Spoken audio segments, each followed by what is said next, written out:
All right, so we're having a little work day today in the shop. Now that it can actually be a little bit loud, my brother-in-law John brought over his welder, and what we ended up doing on this ball joint here is because none of my pullers were working, I could never separate it, so I just got a bolt, welded it to the end there, heated it up, used my slide hammer, pulled right on out of there. So got one more to do. I don't know if that part does anything.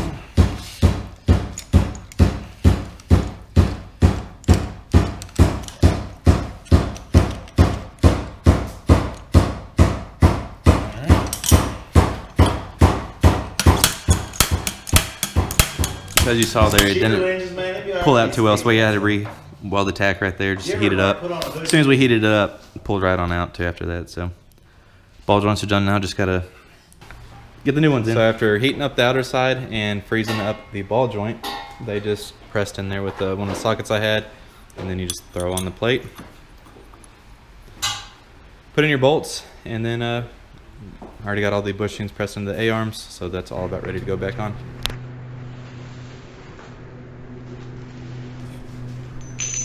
Okay, so exhausts are in. Now that you can see a little bit better.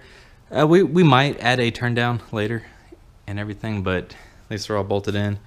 Nice and tight. Got a new exhaust donut because the other one right there was bad. So put in an exhaust donut, but as far as back pressure and everything, it's gonna be great. So like I said, turn downs or snorkels might come later. Got the differential all bolted in. The tabs on the high lifter arched A-arms require you to bend these tabs down, so those are bent down now. Not too much, and I really kind of don't like doing that, but I did put the bar into it and then bent them down. That way these tabs, when you bend these down, the tabs won't bend in. So these are ready to go back in. The differential is all bolted down, like I said, 30 foot-pounds. And so let's go ahead and install the A-arms, new ball joints, and starting the struts. Let's go ahead and finish this front end up and maybe add some tires.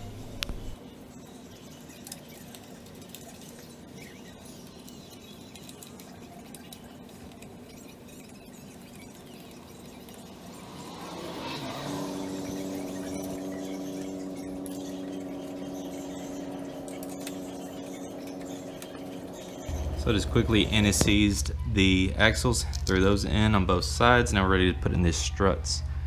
Freshly rebuilt struts.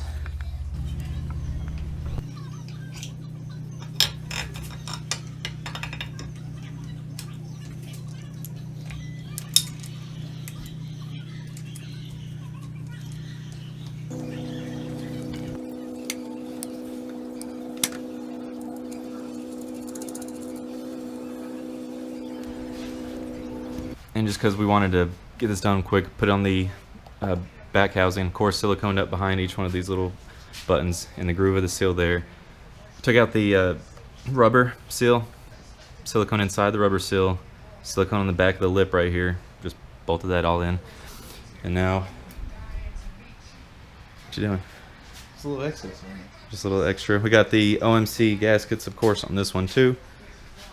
So I'm just gonna go slap that in real quick. Still haven't really messed with the clutches too much, but that's coming. I haven't taken them apart and cleaned them and everything.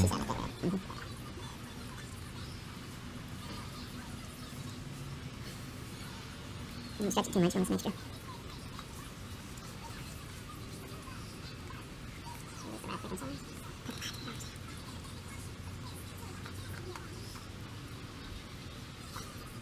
You got a nice orange seal. Hope it don't look like it does on my 570. It did not leak on the 570. So let's hope it does the same on this. There you go. And the last little bit of wiring I'm going to do to this is replace this fuse block. As you can see, their pins are all corroded. A bunch of the pins inside there wasn't holding the fuses too well. So got some inline blade fuses that are right here. Be putting these in there, that way I can kind of move them all around and where I want to put them to make room for the snorkels coming up. So I'm going to turn all that to this. From here, just finished it up. I got waterproof heat shrink on there. I'm not gonna worry about making it look pretty for right now until I gotta run up all the snorkels and everything in that position where I want to. But now they're all nice sealed, nice connectors, good connections. So that's pretty much gonna wrap it up for the wiring harness, other than a new fan breaker and connectors for that, and dielectric grease. Then we should be all good on electrical. Also got all the brake pads changed out because it was definitely time. Not much there left.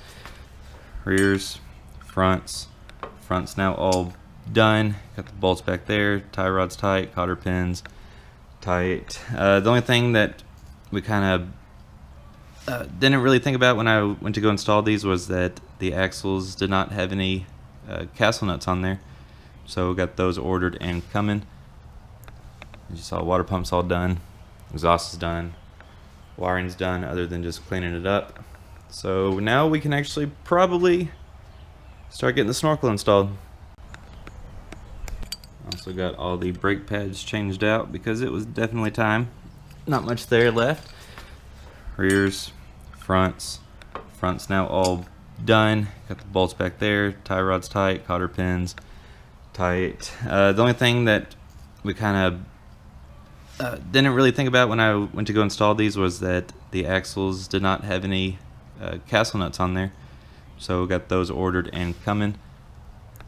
You saw water pumps all done, exhaust is done, wiring's done other than just cleaning it up. So now we can actually probably start getting the snorkel installed.